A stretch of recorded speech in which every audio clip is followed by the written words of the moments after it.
Si se escucha. Hola, profe, sí se escucha. Bueno, traté de conseguirme un auricular con micrófono bien pegado porque estoy con la voz bastante destruida, así que, pero bueno, vamos a ir de a poquito, cosa de que lo poco de voz que me queda sirva para la clase, después que se muera, no hay problema. Así que bueno, si en algún momento no se entiende o no se escucha, me avisa, ¿sí?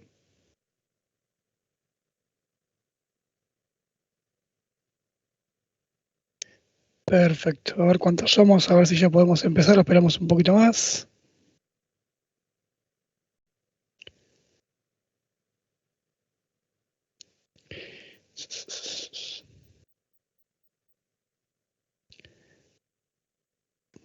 Estamos en 46. 7 vamos sumando, aguardamos un par de minutos.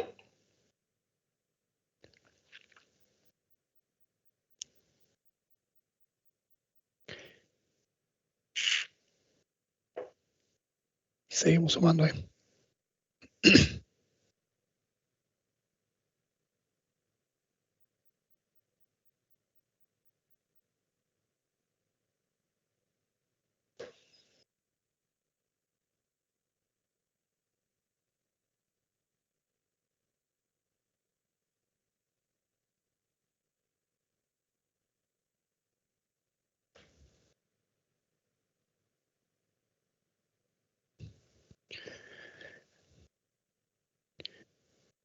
Bueno, ahí estamos, somos 50 más o menos, son y 5, así que vamos arrancando. Así respetamos los tiempos de los que se van conectando a tiempo, mientras les vamos dando tiempo a alguno más que llegue. Bien. La clase de hoy es un poco de algunas generalidades que ya lo vieron con la doctora Villarruel, pero fundamentalmente es apuntar a la consolidación ósea. ¿Cómo se genera? ¿Qué problemas puede haber? ¿Qué factores intervienen? ¿Sí? Es como lo básico. A partir de acá después vamos a meternos en tipos de fracturas, más adelante en fracturas comunes, en fracturas en adultos, en chicos, pero esto es como un poquito la base para que tengan una idea de dónde arranca el tema de la consolidación, ¿sí? Y cómo podemos estabilizar esa fractura, independientemente cuál sea, así a grandes rasgos. Va a tener algunas cosas de la clase de generalidades y fracciones, pero bueno, sirve como refuerzo, ¿sí? Voy a empezar a compartir la pantalla.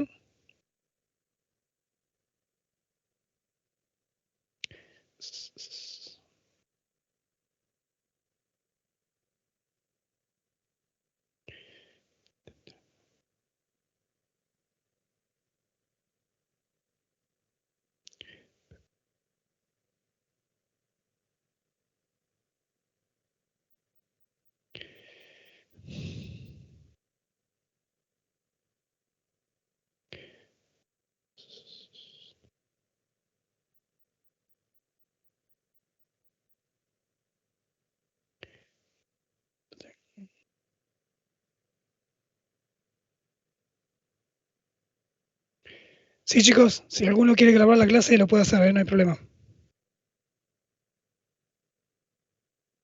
Si lo tengo que activar yo, ahora veo. Porque no me está apareciendo.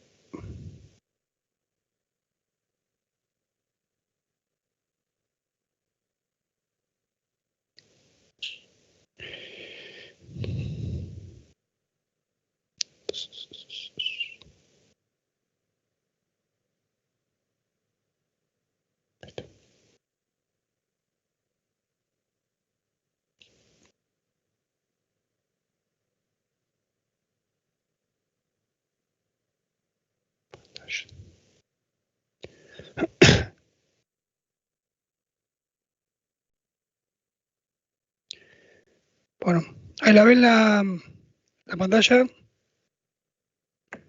¿La Filmina? Sí. Perfecto. Excelente.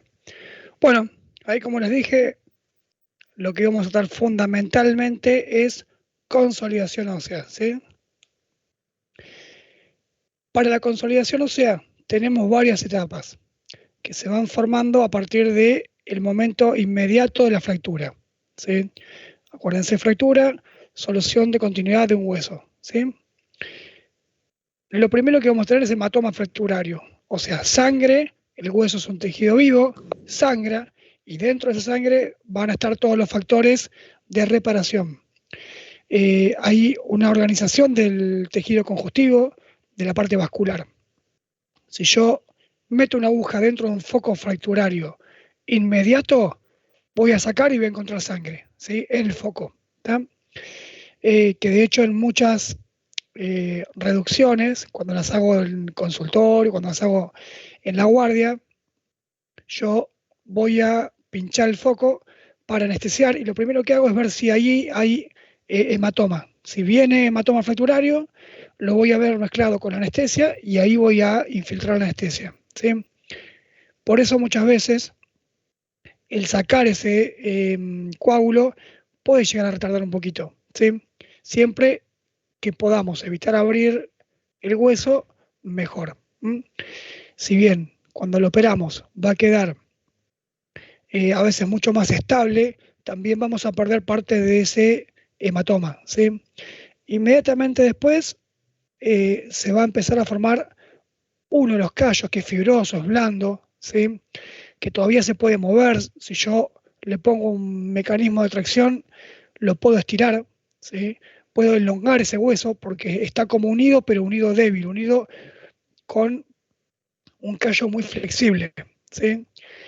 Después, lo que va a hacer es, eso se va a consolidar, bien, va a ser un callo importante que ya no voy a poder mover, ¿sí?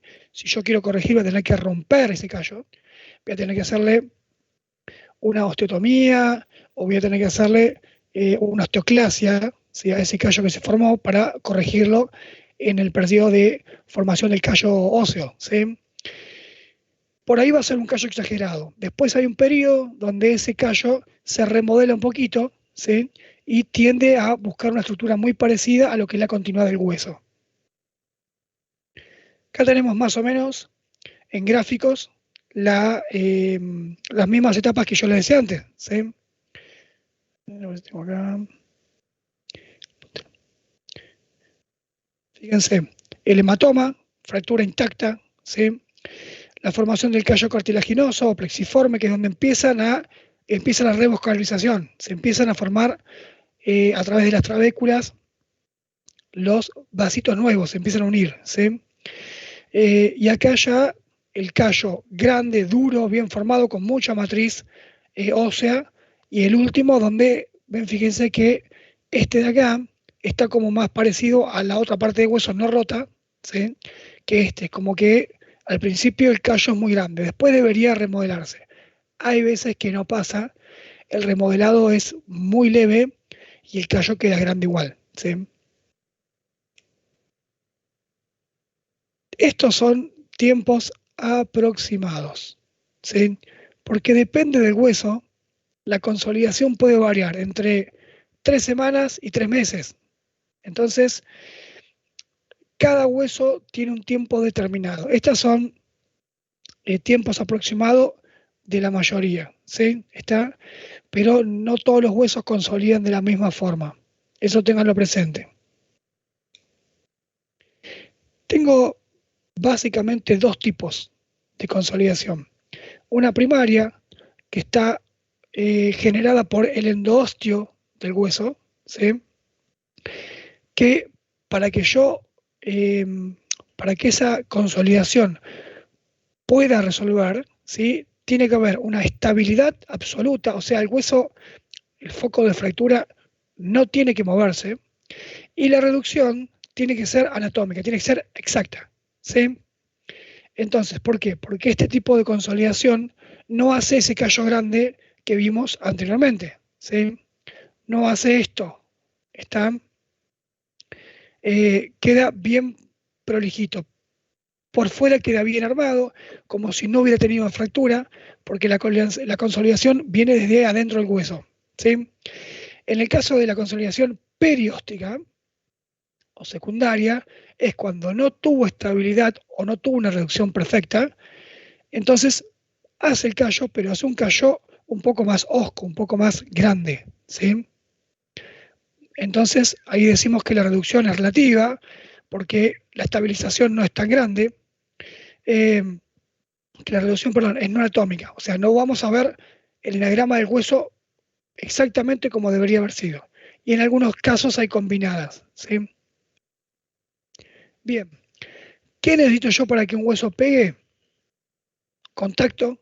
Si el hueso está separado, tengo menos chances de que pegue, de que consolide, ¿sí? Pegue le decimos en la jerga.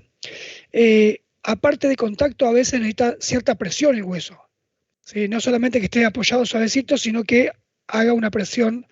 Por eso se busca cuando lo operamos, ¿sí? Hay tornillos compresivos que cuando ponemos y apretamos hace que el hueso tenga más presión en el foco fracturario, ¿sí?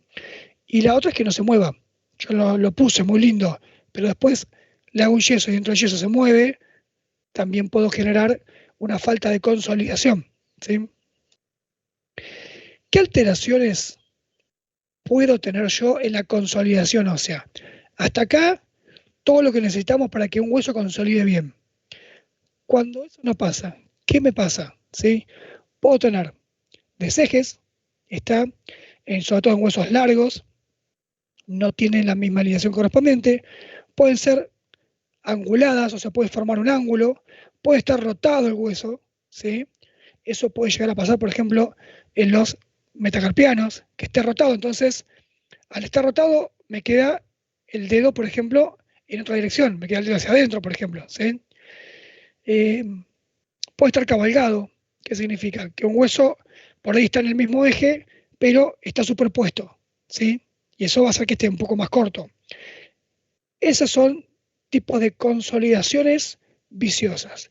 O sea, el hueso consolidó, pero en una posición que o no me sirve, o no es la ideal, o es compleja, ¿sí? Que no es fisiológica, ¿se entiende? O anatómica. A veces no es anatómica, pero fisiológicamente puede andar igual. O sea, mira, no es exactamente igual como estaba, pero la funcionalidad sirve igual, ¿sí? En algunos casos sí, en otros no. Entonces, acá por ejemplo tenemos, ¿se ve la puntita del mouse? ¿Te la ven? Sí, profe. Buenísimo. ¿Algún genio, algún doctor que ande por ahí que me diga, escuchen bien, qué parte del cuerpo es todo esto que va de acá hasta acá? Parte del cuerpo, no dije hueso. El antebrazo. Excelente, gracias. Y ahora sí, ¿qué huesos tiene el antebrazo? El radio del cubito. Perfecto. Recuerden, radio hacia afuera, el del lado del pulgar, ¿sí? El cubito, fíjense, acuérdense, el radio se hace grande en la muñeca, el cubito se hace grande en el codo, ¿sí? Bien, fíjense, esta fractura, esto es normal, esto es patológico, es una fractura medio diafisaria de cúbito y radio, que aparte tiene que tener un deseje, ¿sí? Porque si yo trazo el eje acá, me va a dar para acá y este para acá, tiene un cabalgamiento, ¿sí? Está superpuesta, y encima está angulada. O sea que esto hay que reoperarlo, ¿sí? Bien, en el caso de esta de acá, ¿qué parte del cuerpo es esta de acá?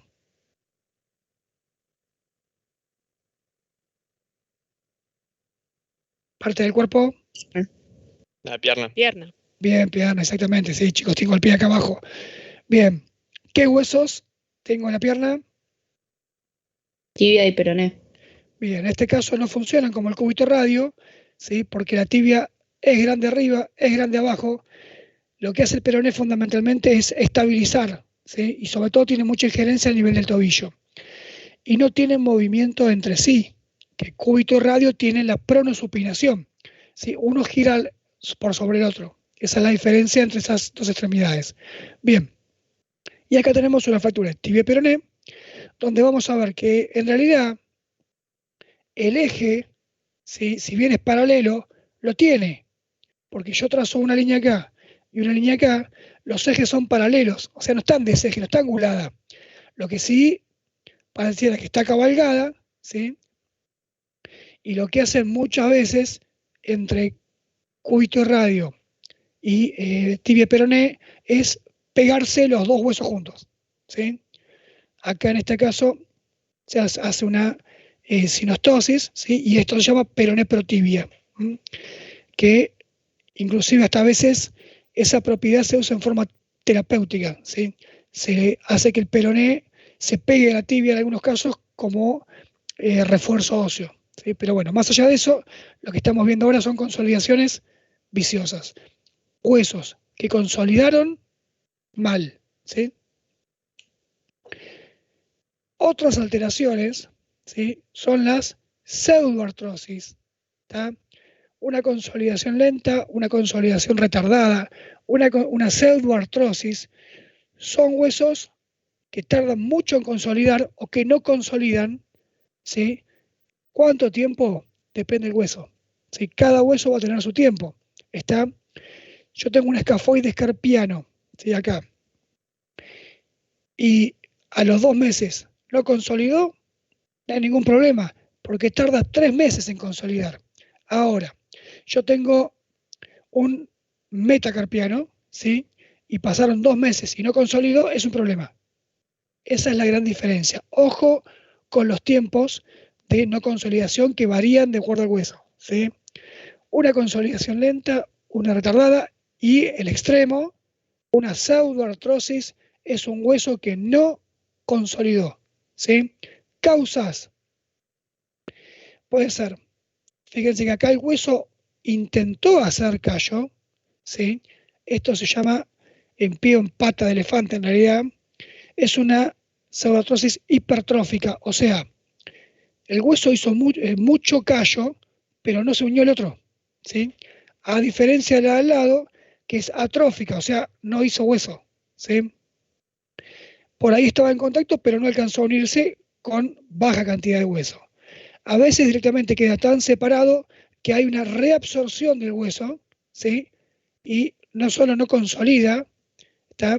Sino que encima se retrae, peor todavía, y queda como flotando. ¿Mm? Y claramente, ¿sí? Cuando hay una infección, cuando yo tengo una infección ya sea de hueso o de partes blandas, ¿sí?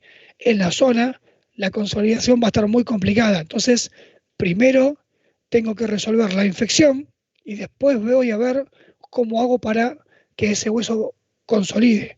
Si alcanza, si le pongo más hueso, si le pongo algunas técnicas para aumentar la consolidación, pero primero tengo que resolver la infección, ¿sí? Entonces, pseudoartrosis, el hueso no consolidó. ¿Por qué motivos? Algunos de estos, ¿sí? ¿Está? Por ejemplo, un hueso que está en la hipertrófica, ¿sí? Un hueso que tiene mucha movilidad, que quiere consolidar, pero no queda estable. Al no quedar estable, permanentemente va haciendo huesos, pero nunca se une a la porción distal del foco de fractura, ¿sí? La atrófica puede ser por falta de vascularización. Hay muchos huesos que tienen mala vascularización. Lo mismo que las flotantes, cuando el hueso se reabsorbe o una parte del hueso se necrosa porque se afectó la vascularización, ¿sí? Pasa mucho en la cadera eso, en la cadera, en el hombro, el escafoides, cuando hacen las famosas necrosis avasculares. Bueno, una porción, si hay una fractura, una porción se necrosó y la otra quedó esperando, ¿sí? Bien, causas que pueden influir en la pseudoartrosis. Una edad avanzada, obviamente, cuando vamos haciéndonos más experimentados, no viejos, experimentados, ¿sí? Por más que aceptemos las caras y todo, el hueso va a tardar más en consolidar, ¿sí? No queda otra. Enfermedades metabólicas, acá debería decir desbalance, se me chispoteó ahí. Diabetes, algún desbalance cálcico, ya sea por aumento de la excreción, por falta de, tanto puede haber a nivel renal como a nivel de las paratiroides, ¿sí? Como problema en absorción, no importa dónde. Cualquier desbalance fosfocálcico puede intervenir en la consolidación. Enfermedades del colágeno, ¿sí? etc. Hay varias. Hábitos, sí, tabaquismo, enolismo, el sedentarismo, está lo que sea falta de movilidad y falta de vascularización, músculos que no estén activos, que estén muy calcificados, hacen que el hueso tenga problemas de consolidación. La deficiencia de irrigación es fundamental, ¿sí? A veces puede haber interposición de partes blandas. Si el hueso se rompió, yo lo acomodé en forma extemporánea, o sea, desde afuera, pero entre medio, un tendón o algo, quedó un pedacito de músculo, quedó metido el foco, no va a pegar, ¿sí? No va a pegar. Se podrá calcificar el pedacito de músculo, pero el hueso no va a pegar, ¿sí? Y después lo que hablábamos antes, problemas en la reducción, que no quede bien alineado o que quede colgado, la estabilización, ¿sí? Diferencias. Yo cuando reduzco es cuando hago una maniobra desde afuera o con la piel abierta, con el hueso al aire libre, para volver el hueso a su lugar anatómico. Estabilización es cuando una vez que yo tengo el hueso reducido, ¿sí?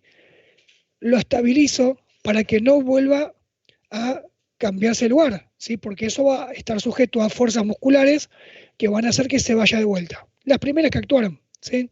Entonces, o en la rehabilitación, cuando hay problemas en la rehabilitación por parte de los agentes posteriores, digamos, al médico, también, o el paciente no la hace, o es demasiado fuerte, o se excede, ¿sí? Tanto el paciente como la indicación que damos nosotros, como por ejemplo el kinesiólogo. Cualquiera de esos problemas puede haber alteraciones en la consolidación. Y lo que habíamos visto es en una infección. Cuando alguien está infectado, ¿sí? Hay complicaciones en la consolidación, ¿sí? Bien, vamos a ver acá, por ejemplo, un caso, ¿sí?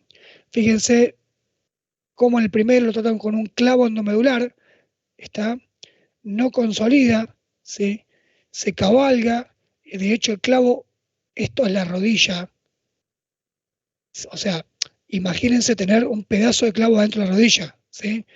Claramente le está doliendo un poquito, porque encima acá adelante está el tendón rotuliano, o sea que cada vez que intentaba flexionar, le pegaba el tendón para adelante, ¿sí? Bien, fíjense acá lo que se hace es una corrección con una placa con tornillos. Se saca el clavo, se pone la placa con tornillos, se vuelve a ñer, pero fíjense a los 6 meses, todavía se ve el foco, ¿sí?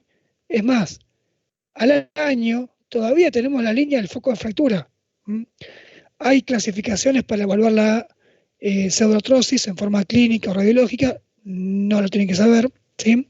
Pero fíjense, este hueso también teníamos que ver si estaba infectado o no. Por ahí en el camino hubo que resolver una infección, ¿sí?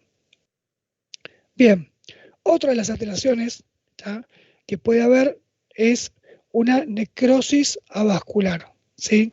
Las necrosis avasculares, por ejemplo en el caso de la cadera, a veces no tienen que ver con una fractura y a veces sí, ¿sí? En el caso de la imagen, ¿sí?, yo no discriminé si es por una fractura o no. Yo le puse una cadera normal, ¿sí?, acá, bien a la izquierda, y una cadera con una necrosis avascular avanzada, ¿sí? Fíjense que ya hay deformidad, ya no tiene ni forma de cadera. ¿Estamos? Bien. El que tiene un problema de consolidación es el escafoides carpiano. Recuerden que escafoides había uno tarsiano, ¿sí? Bien. Acá abajo le puse, para que recuerden, está radio, cúbito, articulación radiocarpiana, articula con el escafoides, ¿sí?, y con el semilunar. El cúbito articula a través de un ligamento, no directamente con los huesos, ¿sí? La articulación de la muñeca es radiocarpiana, ¿estamos? Después hay una articulación entre cúbito y radio, que es la radio cubital distal, ¿sí? Porque tenemos la otra proximal en el codo. Bien, entonces, volvamos al escafoides. Tenemos acá el carpo, ¿sí?, los 8 huesitos. La primera línea, escafoides. Acá la circulación es de distal, o sea, entra por acá arriba y baja. ¿Qué quiere decir? Que la porción proximal tiene una vascularización muy, muy mala, ¿sí? Una fractura de la porción proximal, pregunta de examen, lo vamos a ver en el escafoides después, del escafoides tiene como riesgo grande una necrosis avascular, ¿sí? Fíjense acá la fractura, todavía puede llegar a ser más proximal, ¿tá? Entonces, fractura acá y después en una resonancia, cómo esta parte se empezó a necrosar, cómo desapareció el hueso, ¿sí? Esos son necrosis vasculares por daño en la vascularización, ¿sí? Bien. Con respecto a las inmovilizaciones, pueden ser de varios tipos, ¿sí? Cuando yo quiero estabilizar una fractura, después de reducirla, o no, a veces la puedo inmovilizar para que llegue a la cirugía en 2 o 3 días y por ahí no le hago nada. La dejo ahí como está, simplemente le pongo, por ejemplo, una valva, ¿sí?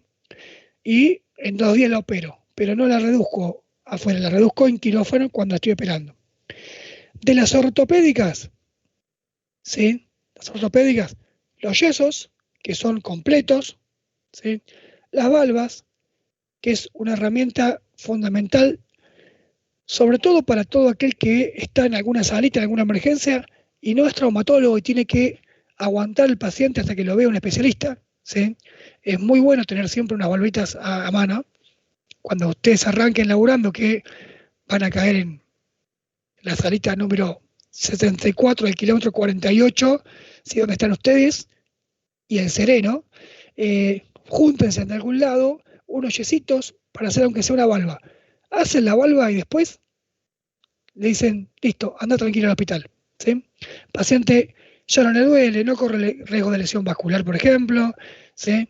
La fractura va a quedar en su lugar y le dan tiempo y calidad, sobre todo que no le duela, ¿sí? Yesos cerrados, valvas, ahora vamos a ver cómo se hace una valvita. Tracciones de partes blandas, ¿sí? Que es distinto de tracciones esqueléticas. La tracción esquelética debería hacerse en quirófano. La verdad es que la mayoría de las veces la hacemos en la sala o la hacemos en la sala de emergencia, ¿sí? Es cuando uno, ahora vamos a ver, le pasamos una clavijita por una parte del hueso, le ponemos una pesa y hacemos que traccione. La de partes blandas, se le pone un vendaje especial, ahora lo vamos a ver, tracciona de la piel. Obviamente que va a traccionar con mucho menos peso, ¿sí? Muchas veces en personas añosas, con miembros muy flaquitos, se le pone partes blandas, porque si yo le pongo un hueso, le agujereo un hueso osteoporótico, el peso va a romper el hueso, ¿sí? Un tutor externo, ¿sí? Pregunta de examen, es el gold standard en fracturas expuestas, ¿sí? Porque yo estabilizo el hueso desde afuera y dejo la herida libre para poder seguir tratándola, ¿sí? La osteodesis es cuando, por ejemplo, yo le pongo clavijas, pero que una parte de la clavija queda afuera. La osteodesis hay que retirarla siempre. La osteosíntesis, que es cuando yo le pongo, por ejemplo, placa con tornillos o un clavo de endomedular, la puedo retirar o no, ¿sí? Pero la osteodesis sí o sí hay que sacarla. Esa es la gran diferencia. Yesos. Tenemos un antebraquipalmar, ¿sí? Braquipalmar hermoso. Yeso de Belpeau, marcando la B acá de Belpeau, para fractura de húmero, por ejemplo, ¿sí? Horrible llevarse esto, sobre todo en verano. Y acá tenemos para miembro inferior una bota corta o suropedio, una calza de yeso. Fíjense que esto, por ejemplo, se usa mucho en luxaciones de rótula, ¿sí? Y tenemos, si no, una cruropedio o bota larga, ¿sí? Estos son yesos completos, cerrados. Una valva tiene esta función, ¿sí? Solamente la pongo por una parte del miembro, por adelante, por atrás, por el costado, depende de qué quieren movilizar, no importa ahora, ¿sí? Después lo van a ver en PFO. Pero lo que hago yo es media. ¿Qué ventajas tiene? Si yo tengo una herida, ¿sí? Porque alrededor de esto va una venda. Si yo tengo una herida, saco la venda, me queda la valva armada, cubro la herida y la vuelvo a vendar, ¿sí? Si el pie se empieza a dematizar mucho, y aumenta la circunferencia, por el lado de arriba, ¿sí? En este caso, por el lado donde no tengo el yeso, puede expandir porque la venda expande.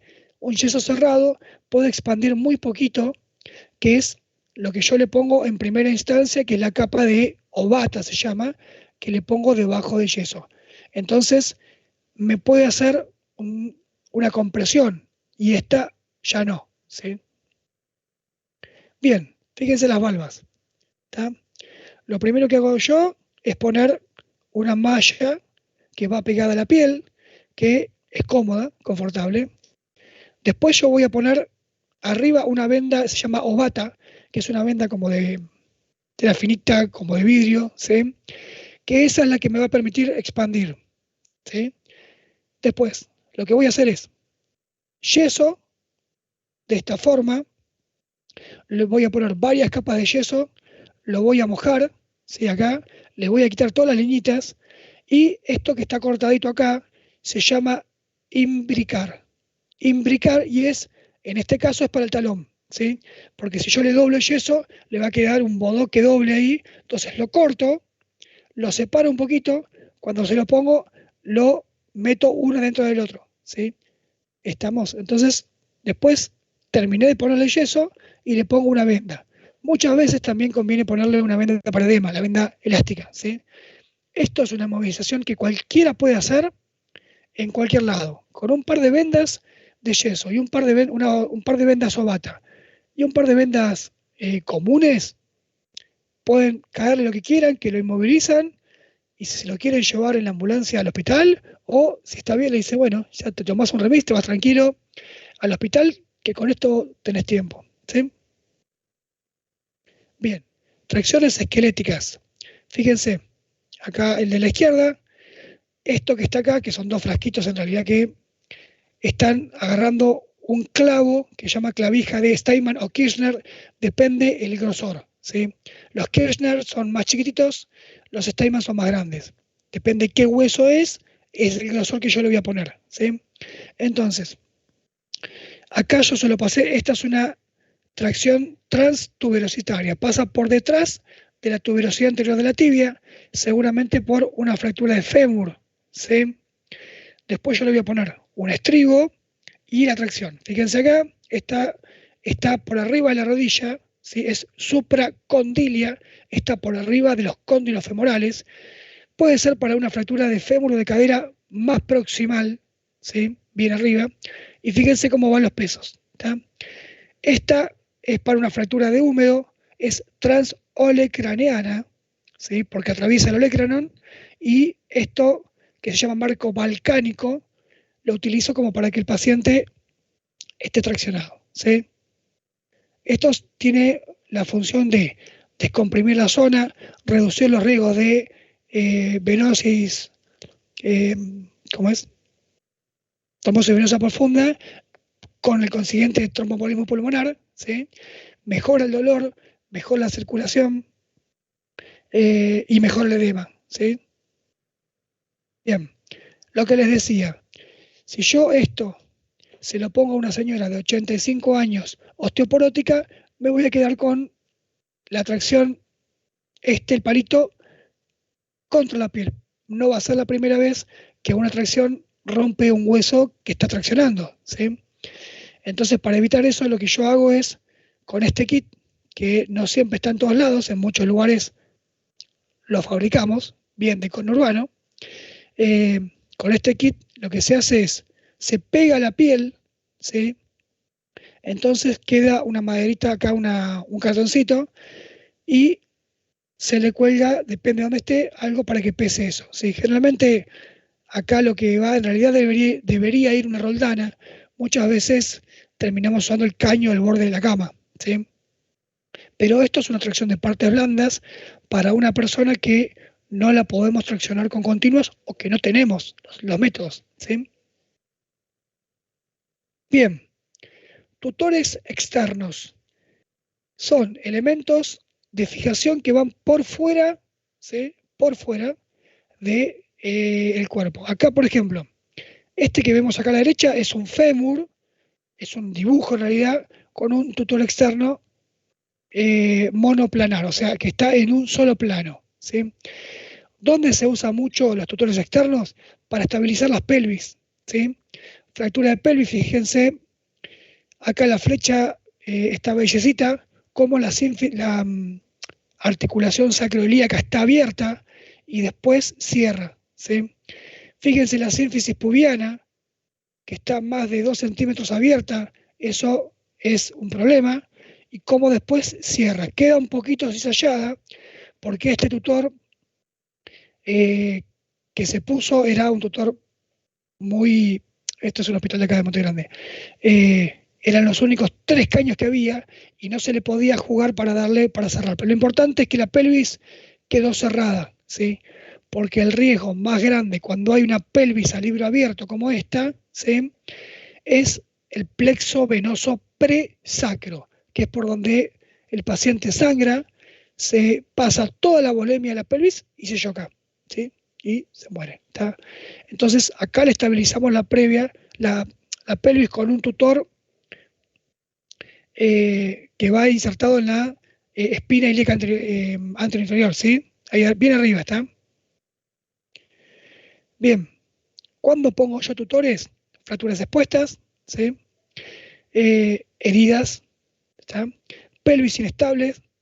A veces se usa para elongaciones óseas. ¿Se acuerdan que yo les había dicho que el primer callo era fibroso y que si yo traccionaba el hueso se estiraba pero no se separaba? Bueno, cuando yo quiero elongar un hueso, que lo quiero hacer, hay unos tutores, ¿sí? Que se van estirando de a poquito, ¿está? Y lo que hace es darle longitud a huesos que, por ejemplo, perdieron stock óseo, ¿sí? Este es el paciente que tuvo un accidente en moto con varias lesiones, y este mismo es el tutor no radiológicamente, sino en vivo, ¿sí? Bien, cuando trato una fractura, ¿sí? Ya lo hablamos. Primero hago una reducción, que puede ser extemporánea, o sea, le agarro, por ejemplo, el antebrazo, le hago una maniobra de afuera y le acomodo el hueso, ¿sí? Abierta, cirugía, mano adentro del hueso y lo acomodo, ¿sí? O lenta. Las tracciones esqueléticas, ¿sí? Al ir traccionando el hueso, le vamos a ir agregando peso y con el tiempo, con los días, va a ir acomodándose. Le podemos ir rotando y girando la alineación, ¿sí? Esto que se llama estribo, ¿sí? ¿Está? Lo de abajo se llaman férulas, ¿está? Hay varios tipos de férulas. Yo, con una tracción lenta, le puedo ir dando una reducción, ¿sí? Bien, después de reducirlo, o sea, después de volverlo a su lugar, lo tengo que estabilizar para que no se salga de vuelta, ¿sí? Ya lo vimos, yeso, tutor externo, osteodesis, osteosíntesis. Y después se rehabilita, ¿sí? Bien, acá tenemos una estabilización con clavo endomedular de tibia, ¿sí? Y placa con tornillos en el peroné. ¿Estamos de acuerdo? Allá tengo una fractura. Miren, este de acá arriba es una fractura de radio distal que estaba acá. Se le puso un tutor externo, se llama un tutor cobra, porque ustedes cuando lo ven del otro plano tiene la forma de la cabeza de una cobra. La ventaja, por ejemplo, de este tutor, ¿sí? Es que la articulación está totalmente libre. Esa paciente, que ya vamos a ver esa fractura cuando hagamos muñeca, esa paciente tuvo movilidad enseguida, ¿sí? Porque el tutorcito ese le estabilizaba la fractura. Acá abajo una osteosíntesis. Esta placa con estos tornillos están pegados al hueso con la piel cerrada y nada sobresale, ¿sí? Distinto es acá a la derecha que tengo. Esto que está doblado está afuera de la piel, ¿sí? Esta parte es la que está dentro, lo mismo que acá, esto está en el canal medular, ¿sí? Del quinto metacarpiano, perdón. Y esta parte que está doblada, ven que acá se ve el límite de la piel, fíjense que están afuera, ¿sí? Eso son clavijas que se sacan en el consultorio y es una osteodesis, ¿sí? Esto es una osteosíntesis y esto es un mini túnel externo. Por último, la rehabilitación, ¿sí? Tiene que ser equilibrada, porque si yo le doy de menos, le doy de más, ¿sí? Hago movimientos sobrecargando otra parte del cuerpo, ¿tá? Puedo tener una lesión en la misma fractura, ¿sí? Una lesión en otra área, ¿sí? Yo puedo hacer una lesión muscular tendinosa por sobrecargar otra parte del cuerpo para cuidar la fractura que estoy rehabilitando, ¿sí? Y algo bastante común es que el paciente no cumple con el tratamiento. Depende de dónde, y van teniendo determinadas consecuencias, no solo en la fractura, sino en las partes blandas, ¿sí? Y sobre todo articularmente. Buenísimo. Vamos a dejar de compartir pantalla. Ahí estamos. Bien.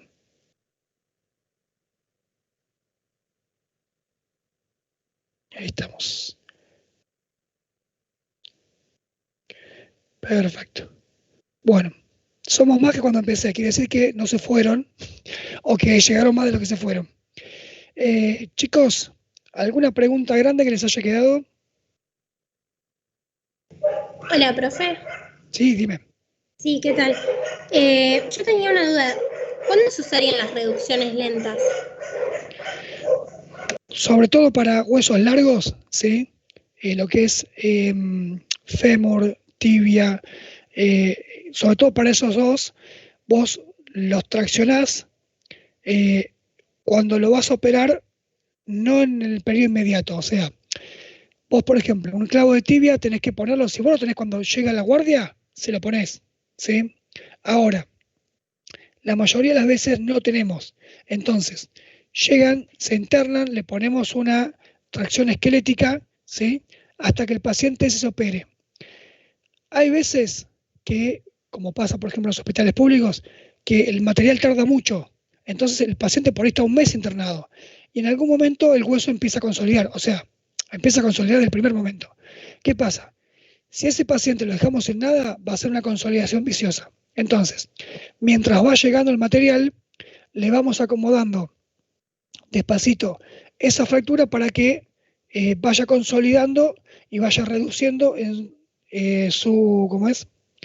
En su al lugar habitual, ¿sí? En forma fisiológica.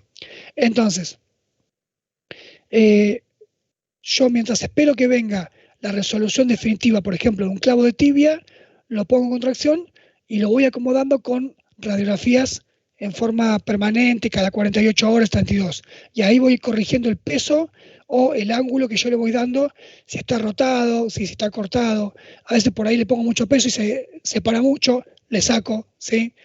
En esos casos se usa la tracción esquelética como reducción lenta. Pero en general, si se puede evitar, porque yo al paciente lo opero rápido, la evitamos. Perfecto, profe, muchas gracias. Nada, nada. No sé si alguien me preguntó algo por ahí que se me desapareció. Por ahí.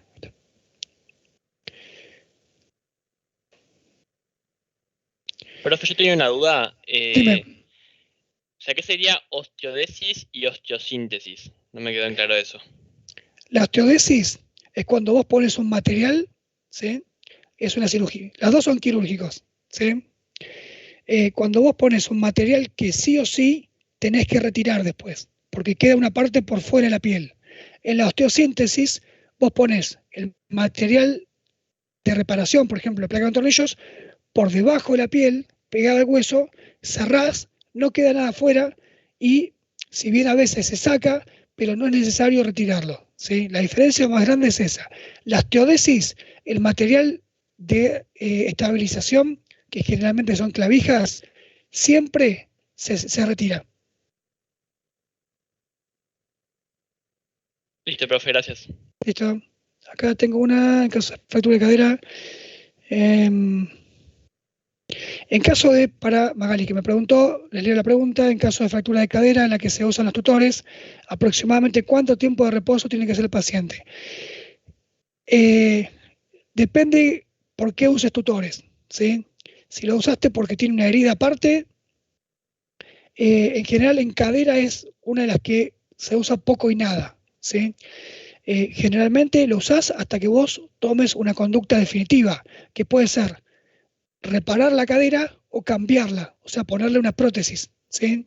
Si vos le pusiste un tutor por algún motivo, es muy probable que la quieras reparar. Bueno, cuando te llegue el material para repararla, un clavo placa, un clavo gama, que es lo que se usa, le sacás el tutor y se lo cambiás. Pero los tutores deberían ser un método de estabilización momentáneo, ¿sí? Sí, los tutores externos se ponen en quirófano o en la sala de emergencia, ¿sí? O sea, en el shock room, ¿tá? Obviamente con campos quirúrgicos como si fuera un quirófano, pero yo tengo, por ejemplo, una fractura de pelvis con una pelvis abierta, yo pido rayos, ¿sí? Y ahí mismo, es más, algunos hasta se hacen sin rayos, por reparos anatómicos, yo le pongo un tutor de pelvis con campos quirúrgicos, con todo, en el mismo shock room, ¿sí? Y ya se lo estabilizo ahí.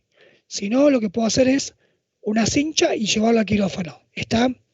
El tutor externo generalmente se pone en quirófano. En algunos casos, como la fractura de pelvis, se puede hacer en el shock room de la guardia si tengo condiciones adecuadas, pero siempre con campos y con todo en forma quirúrgica. ¿Para qué se usa? Fundamentalmente cuando hay fracturas expuestas. Es el gold estándar de las fracturas expuestas, ¿sí? ¿Por qué? Porque me permite estabilizar, son 4 tornillos, ¿sí?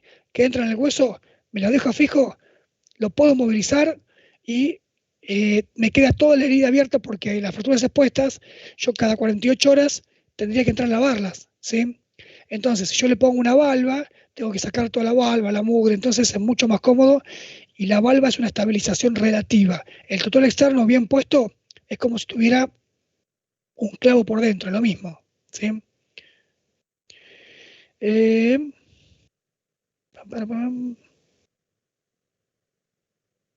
Acá.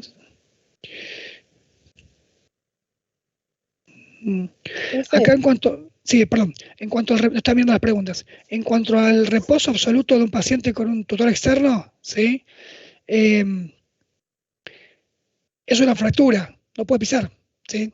Así que hasta que no se resuelva y no consolide, no va a poder pisar a menos que en la cadera le pongan, ¿cómo es? Le pongan una prótesis. Si se le reemplazan la cadera, está caminando a la salida ya del quirófano, o sea, a las 24 o 48 horas. De chat no me queda ninguna. ¿Alguna pregunta que tengan? Profe, Sí.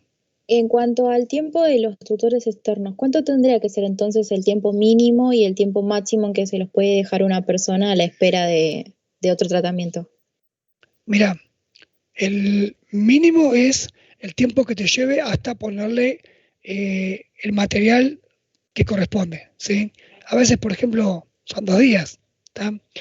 Ahora, si vos tenés una fractura expuesta infectada, vos no le vas a poner, por ejemplo, un clavo endomedular con una infección. A veces le puedes poner con antibiótico, pero por ahí te conviene seguir con el tutor hasta resolver la infección y después sí reoperarlo y sacárselo. Cuanto menos tengas el tutor externo, mejor. ¿Por qué? Porque es una parte que está en contacto con el exterior y que a su vez va hasta hueso. Tenés el riesgo de hacer una infección de las partes blandas alrededor de los shunts, que son los fierritos que entran en el hueso, y por consecuencia de una osteomielitis, ¿sí? Es una vía de entrada a algún patógeno. Entonces, cuanto menos se use, mejor. Pero depende de cómo venga el paciente y depende de cuándo vos puedas operarlo, ¿sí? Gracias. O sea, no hay un tiempo. Es el menor tiempo posible dependiente de los otros factores. Te hago una consultita. ¿Sí? En cuanto a la situación aguda, ¿ahí se utiliza algún fármaco para mitigar el dolor, algún analgésico? Sí, siempre. Siempre en la guardia se pone, si la fractura es expuesta, lo más importante es la antibioticoterapia urgente. Sí, ahí mismo en la guardia ya se pasa el esquema antibiótico. Y después, de acuerdo al paciente y de acuerdo al tipo de fractura, enseguida vos, cuando llega una guardia, vos le ponés un analgésico. o varios, o muchos. Generalmente, si son hombres, le pones muchos más. Es así. Pero en el caso de que vos quieras reducir, por ejemplo, una fractura de muñeca, le haces una anestesia con lidocaína intrafocal, al margen del analgésico que le vas a poner. ¿Sí? Perfecto, gracias. Después, para todo lo que es agujerear hueso, tutores, osteodesis, eso es con anestesia con el paciente dormido, ¿sí? No es con local. Las tracciones esqueléticas sí se hacen con anestesia local. Eso sí, porque se infiltran la entrada y la salida con una técnica especial, pero esas se hacen con anestesia local. ¿Sí? Pero lo que son tutores u osteodesis, eso no, eso va con anestesia general.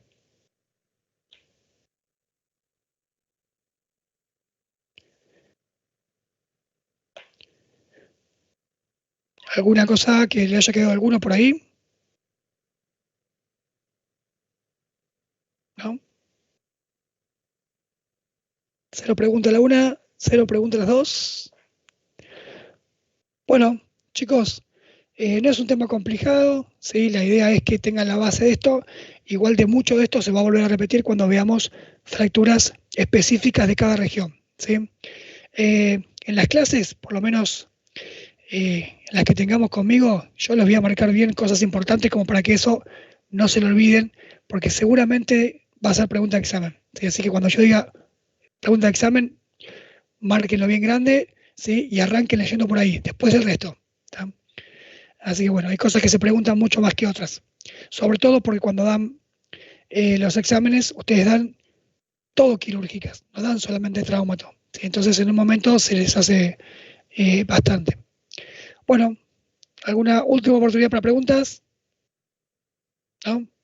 Chicos, un placer, gracias por haberme escuchado con lo que tenía de voz, ¿sí? Así que bueno, nos vemos en la próxima clase que tengamos. A ver si acá hay una... ¿Entendida? Perfecto, no, ninguna. Listo, nos vemos.